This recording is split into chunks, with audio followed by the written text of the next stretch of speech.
Hey guys, welcome back to my channel. Right now, I'm in Indonesia and I'm about to show you guys the best places to go while you're in Bali. If you've been following me the last couple weeks, you'll know that I was in the Philippines with my friend Jordy traveling around. Now we decided to head on over to Indonesia. Our first stop in Bali was to Ubud. And let me tell you, I think this is the best place I have ever been. Just the food, the buildings, the atmosphere, the people, just everything is perfect here. The food in Ubud is just next level. The food culture in Bali, I found, is kind of like a mixing pot of all different kinds of cultures around the world, and they absolutely nail every single one. Like some of the Mexican food that I've had here, it tastes exactly like I'm back in Mexico. Some of the pasta and pizza tastes like I'm just back in Italy. The Indian food is some of the best Indian food I've ever had. And then also the desserts. The gelato, the cookies, the donuts. Amazing. Everything that I've had here has been just next level. It honestly makes me kind of suspicious. Like, what are they putting in their food that makes it this good? Then the town itself, all of the buildings have beautiful Hindu sculptures everywhere. There's plants growing everywhere. They keep the town very, very clean. Everything about Ubud, the moment we set foot there, was just unreal. So let's get right into the activities of what we did while we were there. The first day we were there, we decided to go see a nearby temple. Now, I may be butchering this name completely, but how I think it's pronounced is Taman Beji Gria Waterfall and Temple. This one was about a half hour away, so we decided to rent a motorbike and then head there. On our way, we drove through so many rice fields. It was so cool. It was just like all the pictures that you see of Bali. The temples here are sacred places, and so there is a strict dress code when you get there. So as a tourist, you have to make sure to cover your shoulders and your knees. You also have to wear a sarong, but if you don't have a sarong, typically all the temples have them to rent to you. And so here's a video of Jordy and I getting our sarongs on.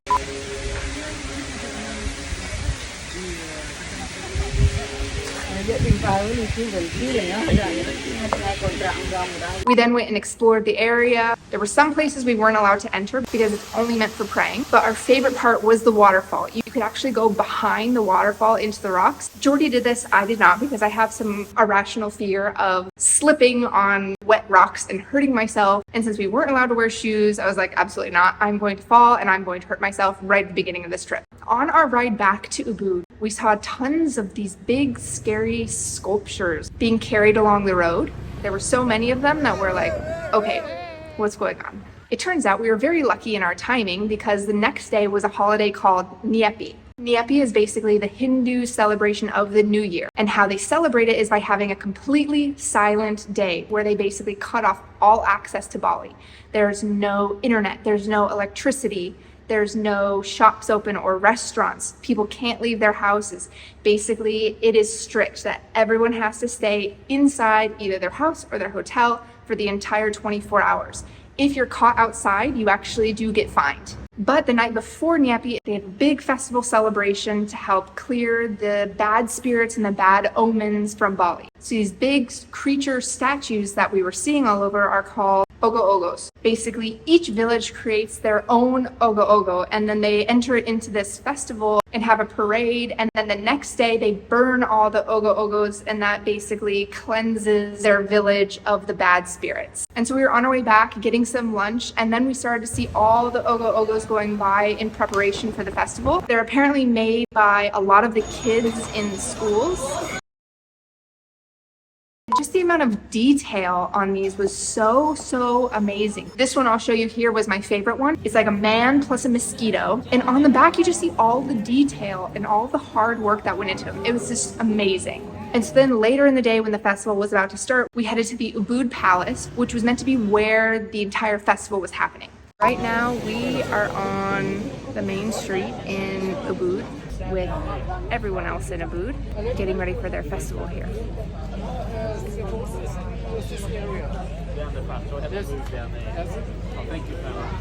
We waited there for like 3 hours, but there was so many people there and they wouldn't get out of the street. It was all tourists, and it started making us really sad. All the tourists were being very disrespectful. They wouldn't get out of the road, and so they weren't able to start the ceremony. Stay away from the ogo-ogo, please. Please, space, please. So after those few hours, we decided we didn't want to be part of it anymore, and then we left. So we went through the Ubud Palace, but we did see all of the performers that were getting ready. All the dancers were getting ready in their beautiful costumes. And so I really wish that we would have got to see it because I think it would have been beautiful, but I don't even know when they actually started. However, when we were on our way back, we almost got to our place and then we saw down the road that there was like another festival going on.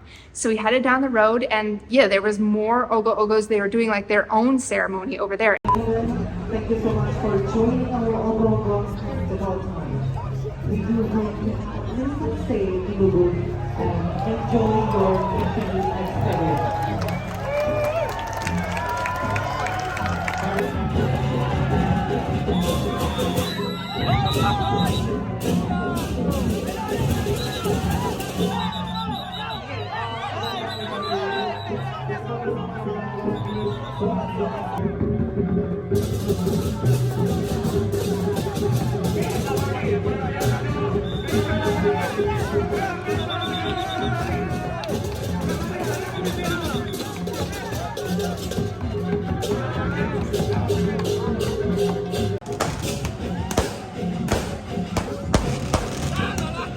So then we got to see their entire version of the festival. They had fireworks and it was really nice. Then we went back to our place and Jordy and I played cards for the rest of the night.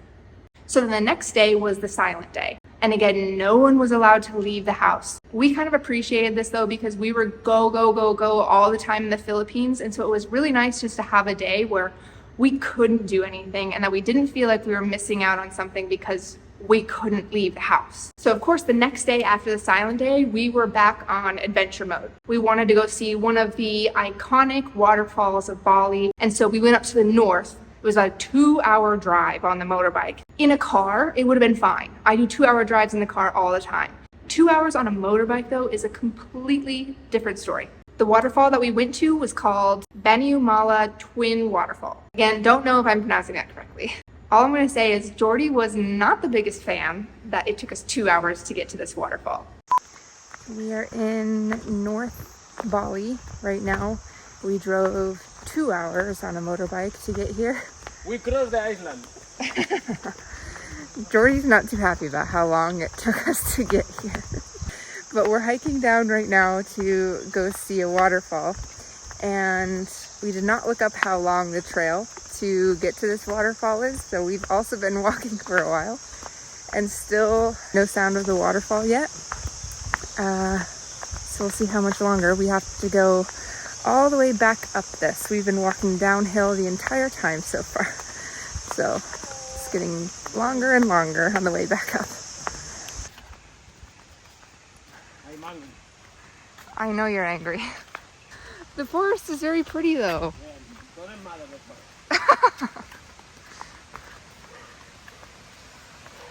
Oh, we can hear it finally. We're almost there.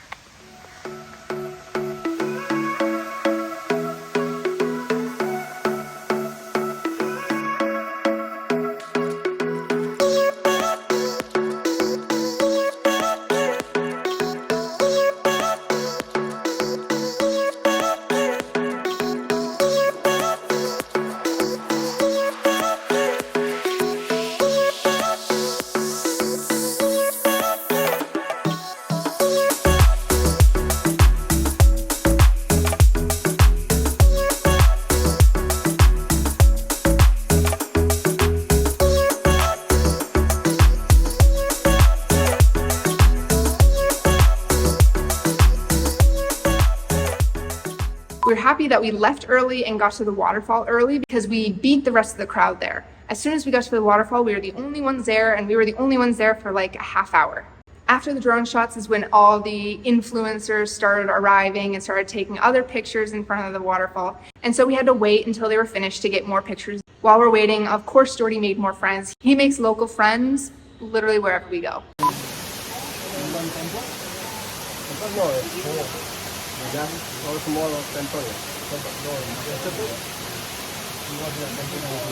Once we were done there, we had to head back up. And as we were reaching the top, it started to get very, very foggy. Okay, so we're on our way up now. We're just finishing at the waterfall. Jordy, are you happy now? Was it Now worth? I'm happy. Was it worth the 2-hour drive? Now we have 2 hours back. How do you feel?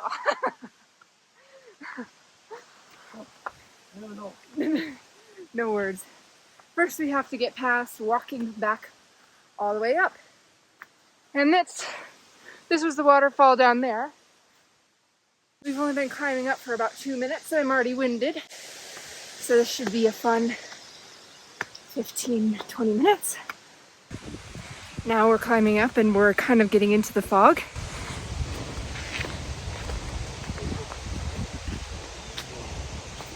Ooh.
We're in the north of Bali, and we keep seeing signs everywhere for strawberries, fresh strawberries.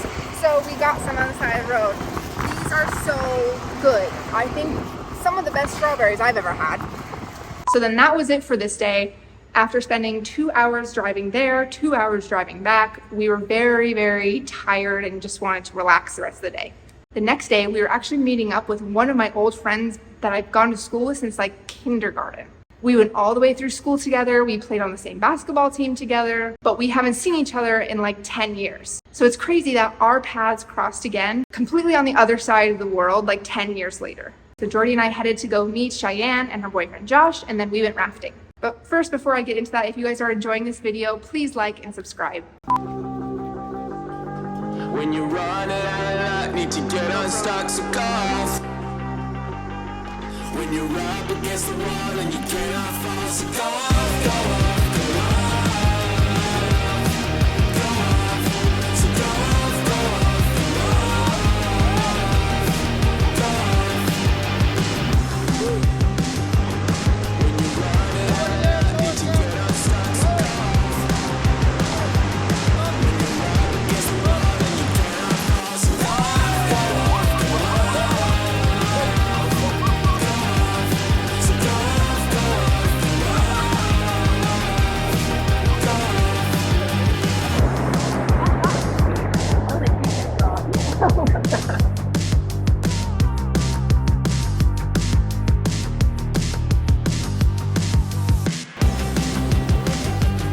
When you run out of luck, need to get unstuck, so go off.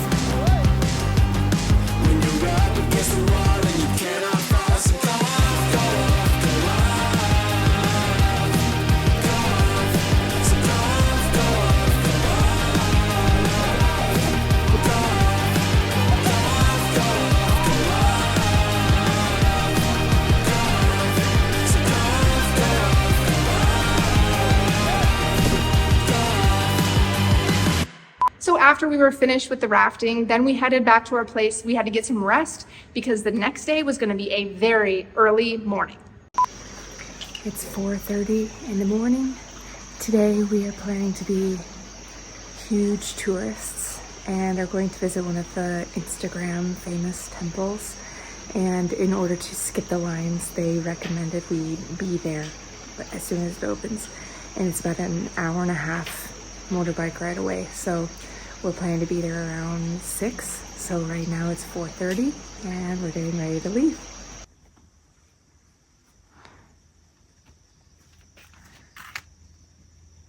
It's 4:30 a.m. It's so quiet out here now. So this was my idea to go here. Jordy does not really like touristy things, but I forced him to come along with me. So he made me take the first leg of the driving at 4:30. I was not having a good time. The roads in Bali are so tiny. So much so that if a car's coming the opposite way, it's like the car is halfway in your lane because they don't fit in their own lane. And so that was extremely stressful for me, and I was just not having a good time. Luckily, about halfway through, Jordy and I switched because I was driving too slow and weren't gonna make it to the temple in time, which I was very happy about. I was very happy to be back as passenger princess. Because I was driving slow and we took a few wrong turns, we didn't end up making it to the temple until like 6:30. So we made it to the temple. It did take us a little bit longer. It's 6:30 right now. We took a few wrong turns, but we made it and we're taking a shuttle bus.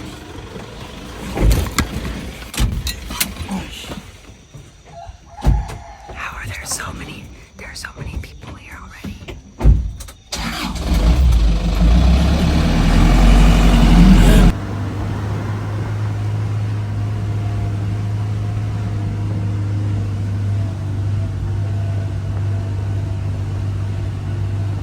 When we got our ticket for the queue to take our picture, we were already number 76. And so we got there at 6:30 and 75 other groups of people already got there before we did. When we finally made it up to where they're taking the pictures, they were only on group number 22. And so we knew we had a long time to wait. We went to a small market across the street. We got some bananas, a coconut, and then headed up to the roof and then just sat there and hung out on the roof for a couple hours in the shade until it got closer to our turn. So an update, it is now 9 o'clock. We're number 76 in line to take our picture with the temple with the volcano in the back. And they're just at 67 now. And so we've been waiting here for about 2.5 hours. By the time we get up there to take our picture, it'll probably be 3. And we got here at around 6:30. So most of these people I think got here around 6 or maybe even before. So it's what to expect when going to a touristy destination, is everyone's got the same plan as you. So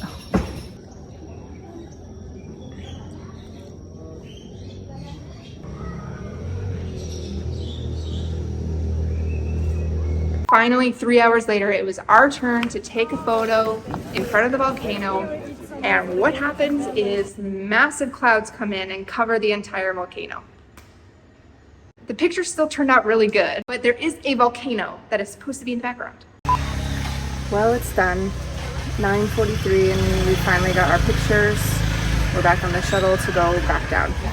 Over 3 hours that we spent here just waiting for these photos. So on this trip to Ubud, we did not go to the famous monkey forest, mostly because the monkey forest was just right next to where we were staying. So nearly every single day we were having monkeys on our terrace. Oh no, we forgot our granola outside.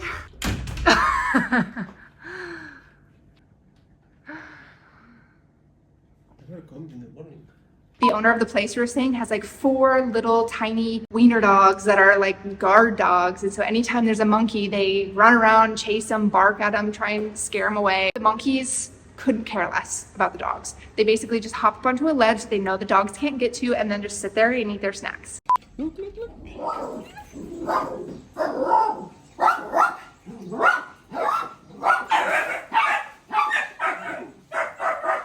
In the last bit of our journey, I wanted to stay in a hostel that was highly recommended to me from a few other travelers that I had met prior. It's like a luxury hostel that has all these free activities to do. Because this hostel was a little bit more expensive, Jordy did not want to come with, so he stayed in his own place while I went to this hostel, and then we met up again in 2 days. So we're off again, leaving one place, going to a new one. We've got all of our stuff. There's Jordy. Now I'm going to a hostel that I was recommended to from a few other travelers.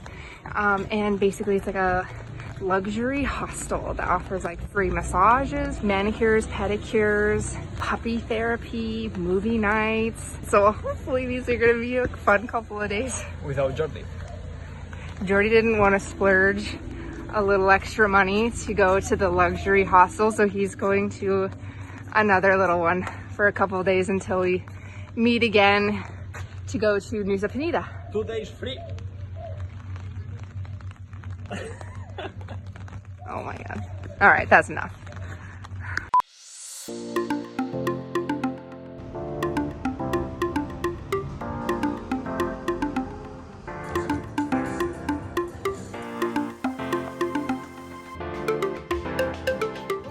So then that was basically it. Our last moments in Ubud, we went back to one of the donut shops that was unreal donuts. It was the second time that we had been to this donut shop and we had to get more before we left.